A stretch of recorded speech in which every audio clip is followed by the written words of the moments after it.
9 నెలల పాప మీద కత్తి పెట్టినప్పుడే దాని తర్వాత మీరు ఎంత వైలెన్స్ చేసినా జస్టిఫైడ్ అంటారు జనాలు చాలా నరకాలరా చంపాలరా అనే ఇది ఉంటుంది. మీరు అలాంటిది ఏదైనా మీ కళ్ళ ముందు విజువల్ జరిగితే మీరే నరికేస్తారు నాకు తెలుసు మూర్తి గారు.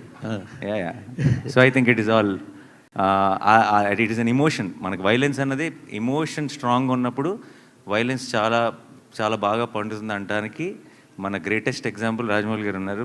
Now because we across India now we look up to him. Reason is not because ఆయన యాక్షన్ ఎపిసోడ్ చాలా బాగా తీస్తారని కాదు, దానికి కావాల్సిన బలం, దానికి కావాల్సిన ఒక ఎమోషనల్ సాలిడ్గా పడుతుంది కాబట్టి. So I think I always believe in that. Shailesh also believes in that. So ఈ సినిమాలో మీకు ప్రతి ఒక ఏమంటారు, ఒక చిన్న పూనకం వస్తుంది ఆ వైలెన్స్ చూస్తున్నప్పుడు.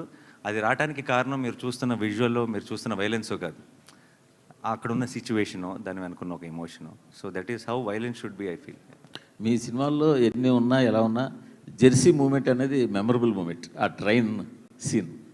సో దాన్ని మరోసారి అలాంటి సీన్ని మీ ఫ్యాన్స్ కావచ్చు, సినిమా ఫ్యాన్స్ కావచ్చు అందించాలన్న ప్రయత్నమా? ఇందులో ట్రైలర్లో 1-2 షాట్లు పడ్డాయి. ఎలాంటిదండి? ఓ అరిచేదా?